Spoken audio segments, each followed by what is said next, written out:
गांधी जी ने डैश को करो या मरो का प्रसिद्ध भाषण दिया था। कब दिया था मेरे प्यारे बच्चों? 8 अगस्त 1942 को इन्होंने दिया था। कब दिया था? 8 अगस्त 1942 को इन्होंने दिया था। देखिए, करो या मरो, करो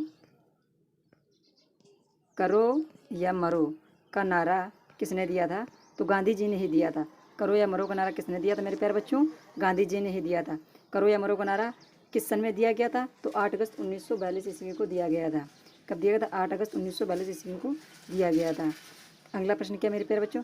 किस भारतीय राज्य ने दिसंबर 2019 के लिए सबसे अधिक जीएसटी राजस्व संग्रह दर्ज किया है? 2019 के लिए देखिए मेरे प्यारे बच्चों, आंसर इसका महाराष्ट्र है। कौन सा है? महाराष्ट्र आंसर है। कौन सा आंसर है? महाराष्ट्र आंसर है आपका मेरे प्यारे बच्चों। देखिए, जीएसटी का फुल फॉर्म क्या होता है मेरे प्यारे बच्चों? जीएसटी का फुल फॉर्म होता है गुड सर्विस टैक्स। क्या होता है? Good service tax. जी से होता है गुड, एस तो होता है सर्विस, टी से होता है आपका टैक्स। ओके मेरे प्यारे बच्चों, गुड सर्विस टैक्स है। और सर्वप्रथम जीएसटी कहाँ लागू हुई? असम में लागू की गई थी मेरे प्यारे बच्चों। अगला प्रश्न देखते हैं कौन सा मेरे प्यारे बच्चों। अगला प्रश्न है आपका, भारतीय संविधान के भाग डैश में देश के भीतर व्यापार और वाणिज्य की स्वतंत्रता का प्रावधान है। तो किसमें मेरे प्यारे बच्चों? 13 यानी 13 में। किसमें मेरे प्यारे बच्चों? 13 में है। किसमें दिया गया? 13 में दिया गया मेरे प्यारे बच्चों। क्वेश्चन नंबर 3 का आंसर क्या है? 13। अगला प्रश्न देखते हैं मेरे प्यारे बच्चों। अगला प्रश्न है, पेंसिल डैश के लिए संक्षिप्त शब्द जो भारत सरकार द्वारा सितंबर 2017 में शुरू किया गया एक इलेक्ट्रॉनिक पोर्टल है। तो इसका देखिए ऑप्शन कौन कौन से हैं। ऑप्शन बड़े हैं, समय अधिक जाएगा, तो डायरेक्ट आंसर देखते हैं क्या है। प्लेटफॉर्म पर effective information for no child labour. इसका आंसर कौन सा सही है? आंसर 3 नंबर सही है। देखिए मेरे प्यारे बच्चों, ये जो आपका हरे कलर का है, यही सारे ऑप्शन सही हैं इसके ऑलरेडी। ओके मेरे प्यारे बच्चों, अगला प्रश्न देखते हैं। अगला प्रश्न क्या है? The clean note policy was announced by the reserve bank of India the year. तो आंसर इसका क्या? 1999 है। क्या करेक्ट आंसर मेरे प्यारे बच्चों? 1999। देखिए, साइमन आयोग के खिलाफ शांतिपूर्ण प्रदर्शन के दौरान लगी चोटों से किसकी मृत्यु हो गई? ऑप्शन है आपके पास, लाला लाजपत राय, गोपाल कृष्ण गोखले, बिपिन चंद्र पाल, बाल गंगाधर तिलक। देखिए पहले से मेरे प्यारे बच्चों आपको हरा दिख गया था, कौन सा? लाला लाजपत राय। तुरंत टिक कर दोगे कौन सा सही है? लाला लाजपत राय। इसी प्रकार बढ़ते हैं अगले प्रश्न की ओर मेरे प्यारे बच्चों। बॉय टेल्स ऑफ चाइल्डहुड किसकी आत्मकथा पुस्तक है? तो रोल्ड डाहल की है। किसकी है? रोल्ड डाहल की ये पुस्तक है। अगला प्रश्न क्या? डैश का निरपेक्ष अपवर्तनांक 2.42 होता है। तो किसका अपवर्तनांक है? हीरे का अपवर्तनांक होता है। क्या ये? हीरे का अपवर्तनांक होता है। हीरे का अपवर्तनांक कितना होता है मेरे प्यारे बच्चों? 2.42 होता है। सोना कितने कैरेट का होता है मेरे प्यारे बच्चों? सोना कितने कैरेट का होता है? सोना 24 कैरेट का होता है मेरे प्यारे बच्चों। ओके, और इसका क्रांतिक कोण, हीरे का क्रांतिक कोण जो क्रिटिकल एंगल बनता है वो सॉरी, जो हीरे क्रांतिक कोण होता है क्रिटिकल एंगल वो कितना होता है? 24 होता है। 24 डिग्री का होता है। कितने का होता है मेरे प्यारे बच्चों? 24 डिग्री का होता है। इसी प्रकार बढ़ते हैं अगले प्रश्न की ओर। अगला प्रश्न क्या है मेरे प्यारे बच्चों? अगला प्रश्न है आपका, निम्नलिखित में से कौन सी एक ओलंपिक स्पर्धा नहीं है? तो कर्तव्य जिम्नास्टिक। क्या है आंसर इसका? कर्तव्य जिम्नास्टिक। क्वेश्चन नंबर 10 देखते हैं। राठवा नी घेर गुजरात की राठवा जनजाति द्वारा डैश के अवसर पर किया गया एक नृत्य है। कौन सा? होली नृत्य है। कौन सा सही है? 3 नंबर सही है, होली। क्वेश्चन नंबर 11 में देखिए क्या बोल रहा है मेरे प्यारे बच्चों। निम्नलिखित में कौन सा बांध मध्य प्रदेश में स्थित है? तो तवा बांध मध्य प्रदेश में स्थित है। कौन सा बांध स्थित है मेरे प्यारे बच्चों? तवा बांध मध्य प्रदेश में स्थित है। 1 मिनट बेटा, इसे जूम कर लेते हैं थोड़ा सा। हो गया। हाँ, तो मध्य प्रदेश में कौन सा बांध इनमें से स्थित है? तो तवा बांध स्थित है मेरे प्यारे बच्चों। कौन सा? तवा बांध स्थित है। डैश बेसिन का लगभग 50% भाग महाराष्ट्र में स्थित है।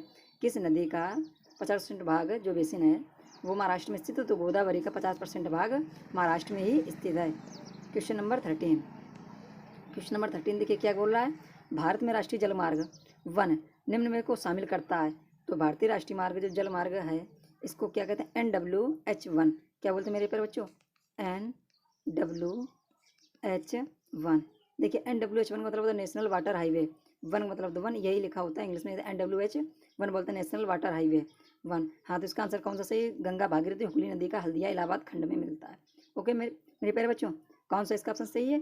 चौथा सही है। बढ़ते हैं अगले प्रश्न की ओर। अगला प्रश्न क्या मेरे प्यारे बच्चों? पंडित मदन मोहन मालवीय को डैश की नारी को लोकप्रिय बनाने का श्रेय जाता है। सत्यमेव जयते, सत्यमेव जयते, पंडित मालवीय को डैश की जगह क्या भरा जाएगा, इसमें सत्यमेव जयते भरा जाएगा। अगला प्रश्न क्या है, which of the following is not a part of the Hind brain, तो हाइपोथाइलेमस, हाइपोथाइलेमस, प्यारे बच्चों क्या लिखा, हाइपोथाइलेमस। अगला प्रश्न देखते हैं 16 नंबर, निम्नलिखित में कौन सा कथन गलत है। देखिए इसके चारों कथन पढ़िए। यकृत शरीर की सबसे बड़ी ग्रंथि है, करेक्ट है, यकृत शरीर की सबसे बड़ी ग्रंथि होती है। यकृत पित्त स्रावित करता है, ये भी बात सही है। और अगला प्रश्न, यकृत लाल भूरे रंग का होता है, यानी हल्के लाल और भूरे रंग का यकृत होता है, ये बात भी सत्य है। देखिए यकृत बाईं और उदर के ऊपर हिस्से में स्थित होता है, ये गलत है, उदर बाईं ओर स्थित नहीं होता है, यकृत बाईं ओर कहाँ स्थित होता है, देखिए ऊपरी हिस्से में मत बोल रहा है, इसीलिए इसका करेक्ट आंसर कौन सा होगा आपका, 2 नंबर आंसर सही होगा। ये गलत बोल रहा था, कौन सा कथन गलत है, इसलिए आपका सेकंड नंबर गलत है।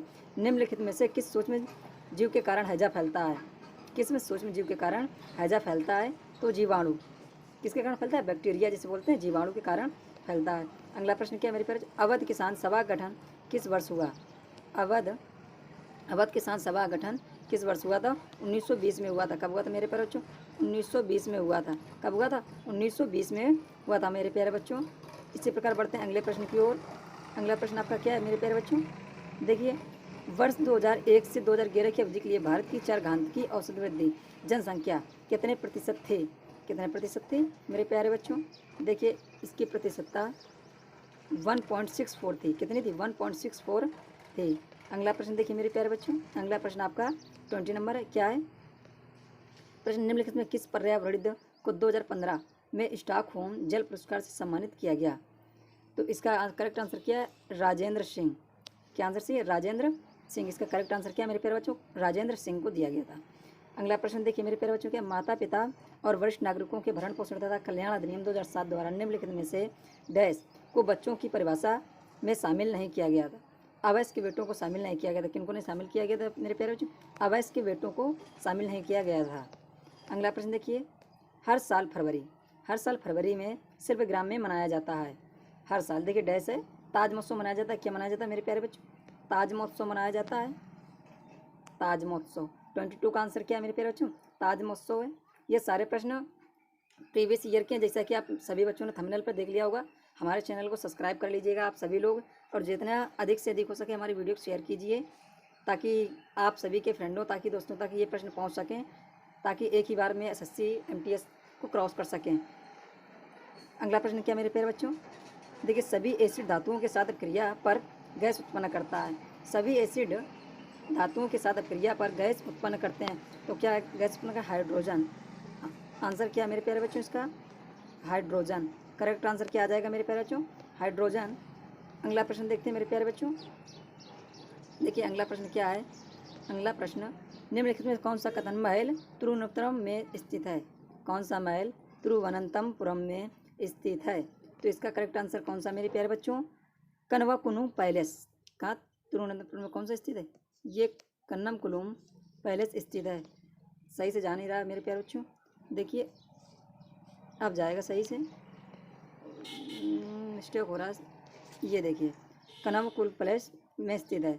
अगला प्रश्न क्या मेरे प्यारे बच्चों, जुलाई 2020 में इंग्लैंड की टेस्ट क्रिकेट टीम के कप्तान द्वारा निम्नलिखित किस क्रिकेटर को मिस्टर अतुल्य बताया गया था, तो किसको अतुल्य बताया, मिस्टर अतुल्य बताया गया था मेरे प्यारे बच्चों, बेन स्टोक्स को अतुल्य बताया गया था। किसे बताया गया था, बेन स्टोक्स को अतुल्य बनाया गया था, बेन स्टोक्स।